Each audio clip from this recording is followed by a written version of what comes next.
My son deserves someone better than you. Get a divorce right away.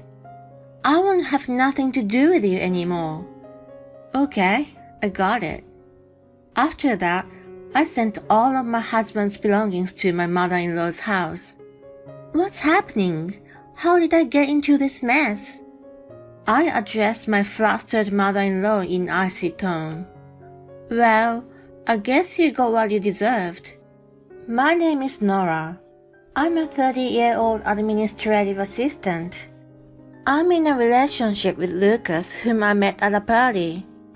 He's 3 years older than me and is alluring. I was immediately head over heels for him, who was affable and seemed to be serious about his job. We never ceased to carry on our conversations and exchanged our numbers at the end of the night. From then, he started asking me out, and after a few casual dates, we became official. After a year and a half of being together, we were very much in love, and I hoped to marry him someday. Then, on my birthday, he popped the question. I just thought he had made a reservation at a fancy restaurant to celebrate, but it turned out to be a surprise proposal. He gave me a birthday gift, so I was totally oblivious to his true intention, and was thrilled when it happened. Of course my answer was yes, and we were engaged. I was overjoyed that my soulmate proposed to me as a surprise on my birthday. At the time, I had no idea that this marriage would cause me so much trouble. We introduced each other to our families and got married without incident. He moved into my apartment, which belonged to my mom, to start our new life. My grandpa owned a business, and my mom had been studying investment with him since she was young. She continued her dealing after I was born, and she now has considerable assets in real estate and so on. The apartment I was living in was one of the real estate she purchased for investment. Since there was no rent to pay, we considered it a perfect opportunity to save money while starting our newlywed life. And that's why Lucas moved in. It was a 3-bedroom apartment, so there was plenty of space for the two of us. He asked me to be a full-time housewife when we got married. I didn't have any particular attachment to my job, and I had a longing to be a full-time homemaker. I quickly agreed and quit my job. Since then, I worked hard to make a comfortable home as a supportive wife. I cleaned, did laundry, and cooked as best as I could, and my hobby of baking got better and better. As a result, my time at home became more and more fulfilling. Lucas, who had a sweet tooth, was in ecstasy while eating cakes and other treats I made. These are really delicious. Thanks, Han. It goes well with coffee. We were leading a very joyful and loving newlywed life. But then, a disruptive presence appeared to disturb us. It was my mother-in-law, Grace. One day, she suddenly showed up at our apartment. Oh, Grace, what's going on? What? I'm not allowed to come to my son's house without a reason? No, that's not how I meant. It's just that if you plan to come, it'd be great if you could give us a heads up beforehand so we can get things organized. If I had known she was coming, I'd have kept the cake I baked and served it with coffee. While I was thinking about that, she wandered around the apartment on her own, peering into rooms without asking. What are you doing, Grace? I'm curious to see what the rooms are like. Or what? Is there something you don't want me to see? It's not like that, but... Once she finished, she sat down on the sofa in the living room. Nora, you're so thoughtless. Can't you offer a drink or something? But you're busy looking around the apartment on your own. Are you blaming me for your own lack of consideration? I can't prepare anything with you snooping around, you know. You're talking back to me. Ah, you're so arrogant for a daughter-in-law. Her eyes widened and she got upset with me. It was obviously her fault for showing up without notice, so I couldn't understand why she was mad at me. She stayed for a while and made me prepare lunch. She even demanded dessert after that. I only had the same sweets when you came over last time. Jesus, you're so inconsiderate. Who showed up without any prior notice? I feel sorry for Lucas for having such an incompetent wife. You should be more responsible. It seemed she was eager to bully me. She casually uttered unreasonable things to trouble me, and then got angry with me. I guess she wanted to relieve her stress by blaming me in that way. In fact, after she scolded me, she wore a smug expression as if she had won. She needed to revel in a sense of superiority over me. Her personality was truly disgusting. She was quiet when we first met, but once we got married, she started to show her true color. On that day, I was constantly subjected to sarcastic remarks from her, and it really wore me out. I spoke to Lucas about her when he got home from work. Honey, your mom came out of the blue today, and it was really troublesome. She complained about everything in the house, and she gave me a lecture about my homemaking skills. Yeah, I heard from her. Oh, really? She left before he came back, so I thought she was keeping it a secret from him. She said she did an unannounced survey to see if you were doing the chores properly. Seriously? She was a little disappointed. She said you weren't as good of a homemaker as she expected. But she came right after you left for work.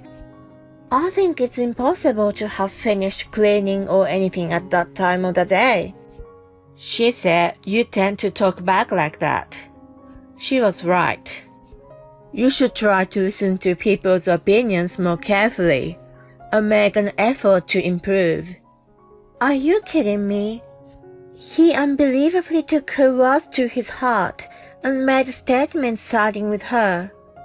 Hold on, you know that I do my chores properly, don't you? Isn't that just superficial? I don't know how you're spending your time during the day, so I'll have to trust what my mom says. From now on, she'll be coming every week to teach you, so listen to her, okay? You've got me kidding me. Why do you decide such things on your own? That's because you aren't doing your job right. Mom says she's not going to give up on you, and instead, she's going to help you. You should be grateful. I was at a loss for words.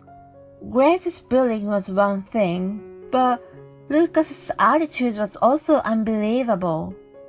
Why was he controlled by her? I protested desperately, but he wouldn't listen.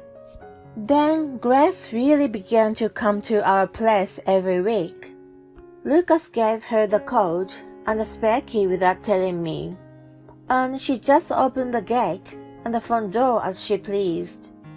Well, let's start with the cleaning first. But before that, bring me coffee and some pastries. She had me prepare drinks and snacks for her relaxation while she lazed around on the sofa, making me do the chores.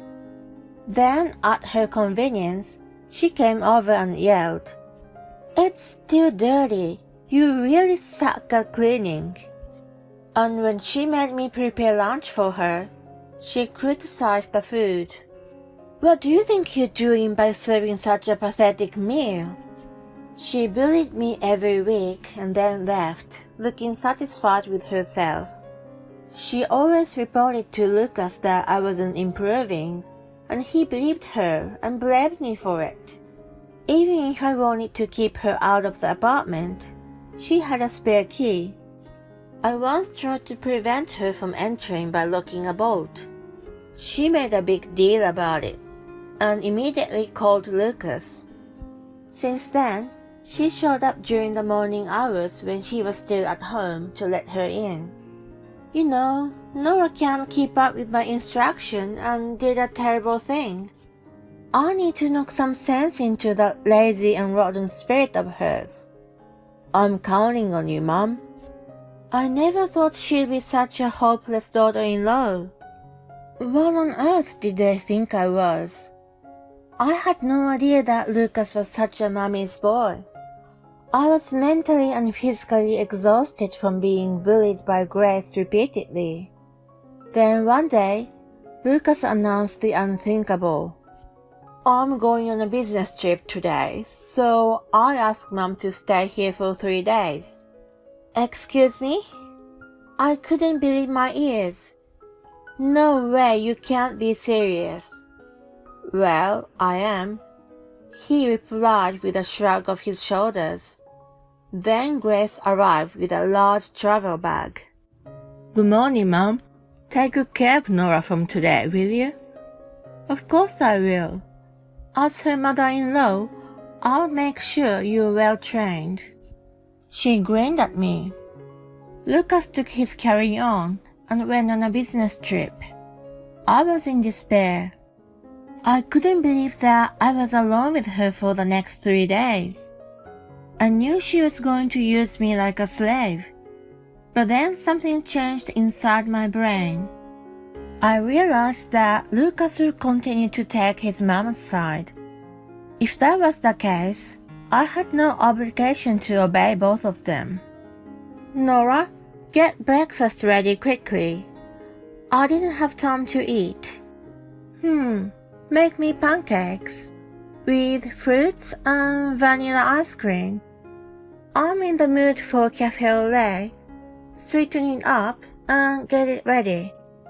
With that, she sat on the sofa and turned on the TV. She smirked at me as I prepared the ingredients. She thought that she was going to use me like a housekeeper from then on, and that she was going to enjoy a leisurely time. I wasn't going to allow that. I prepared what she wanted, put it on the table, and started to eat it myself. She got up from the sofa, and the moment she looked at me, her eyes widened in surprise. Hey, what do you think you're doing? What do you mean, I'm eating my breakfast? Yes, that's mine, isn't it? What are you talking about? Since I used the ingredients in this house to make it, this is my breakfast. Thank you for the idea though. It's delicious. Don't you dare mock me. You think you're allowed to do this? I'll tell Lucas, so be prepared. Yeah, go ahead. If you want to interfere with him while he's busy working, be my guest. She was reaching for her phone, but my comment seems to dissuade her. She was aware that calling him on a business trip and bothering me would have been a nuisance. You finish eating that and make mine. Why should I do that? I'm a guest. You came here on your own. I didn't invite you. How arrogant can you get? I'm so mad. Divorce my son. He deserves better than you. So get a divorce. I want to have nothing to do with you. Divorce? I see. Have you finally understood your position? If you get divorced, you won't be able to live in this beautiful apartment, you know. You have a good life now thanks to Lucas, and yet you're incredibly audacious. You should reflect on your past arrogance while living in a random apartment or something. She had a triumphant expression on her face. Okay, I got it. I'll divorce him. Really? She was surprised that I obeyed so easily, But she quickly returned to her smug smile. You just agreed, right? You can't take it back later, you know. Yeah, it's okay. I'm not going to change my mind. In fact, you're not going to take it back either, are you? Of course not. Oh, I'm delighted. Now Lucas can find a decent woman. She rejoiced, and I thought that line belonged to me instead. I've got some packing to do, so could you please go home now?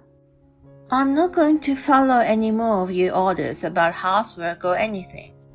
When I told her that, she shrugged her shoulders. Well, I guess so. If you leave, I'll have the freedom to come and go in this apartment as I please. Then she left excitedly. I started packing up things in haste. Of course, they weren't my things, but Lucas's belongings. And then I sent all of them to his family home. I also changed the locks. Neither he nor Grace could have entered the house anymore. A couple of days later, I got a call from Lucas. Oh, hey, why won't the door open? Are you at home? I'm at my parents' house. What are you doing there? I mean, why isn't my key working? Oh, I changed the locks. What do you mean? We are getting a divorce. Divorce? I've sent all your stuff to your parents' house. No way. Jeez, how did you come up with divorce? You'll have to ask Grace about that. I gotta go. Oh, wait. After I hung up on him, he apparently went to see Grace right away. Sometime later, I received a call from him again. Honey, did you seriously move all my stuff out? I told you so, didn't I? I'm divorcing you. Hold on, I never agreed. Mom took the initiative and pushed things right. Well then, it's invalid. I didn't think I could stay married to you. Your mom is entirely at fault, but you're also in the wrong for siding with her. He finally understood his position. It's my fault. From now on, I won't take her side. I'll make her apologize to you too. Mom, apologize to Nora. He then gave the phone to Grace. What's going on? How is this happening to me? Doesn't the apartment belong to Lucas? How are you staying there? Are you still saying things like that at this point? The apartment belongs to my mother. Lucas has no right to anything. He just moved in after we got married. That can't be true. But it is. Oh, and I have recordings and diary entries of all the verbal abuse and mistreatment from you. What? I've sent copies of those as well, just as I finished my sentence. Does she mean this? I had my father-in-law's voice in the back. Apparently, he was around. He played the recorded audio I made. From the stereo, I could hear Grace's voice yelling. The volume was loud enough for me to hear it even over the phone. Wait, when did you make this? Jesus, what's this all about? Have you been skipping out on housework and bullying Nora at her house the full time? I heard my father-in-law yelling at Grace. Oh, well, you see. Nora, please explain to him. I was just teaching you housework. I addressed the flustered Grace in an icy tone. You've been coming to my place to bully me. I knew it. I can't put up with you anymore. Let's get a divorce. With that, I heard him walk away. Nora, because of you, I might lose everything. What are you going to do about it? Well, I guess you deserved it. I'm the victim here. I could even consider suing for emotional distress I've endured. Oh no, I didn't mean to. Anyway, divorce is inevitable, so please convey this to Lucas, who's probably frozen in place there. If he doesn't comply, I'll take legal action. I hung up the phone. After that, Lucas called me several times, but I ignored him and demanded a divorce through my lawyer. He resisted for a while, but eventually gave in and agreed to it. Later, my father-in-law filed for divorce from Grace, and she was kicked out from the house. Lucas is now living in a rented apartment, where Grace forced herself to move in with him. He is constantly angry and blames her. It's all your fault. And Grace fights back. It's your fault for not explaining things properly. They fight every day. I've received an email from him saying he wants to reconcile and promises to treat me better this time, after reporting his current situation with his mother. I've been ignoring all of them. If he continues to pester me in the future, I'm thinking of consulting the police. Well, he's a coward, so if I mention the word police, he'll freak out and run away. Now, I'm living alone in a spacious apartment. I'll most likely obtain half of the money Lucas earned during our marriage through the property division, so I plan to take my time and look for a job at my own pace.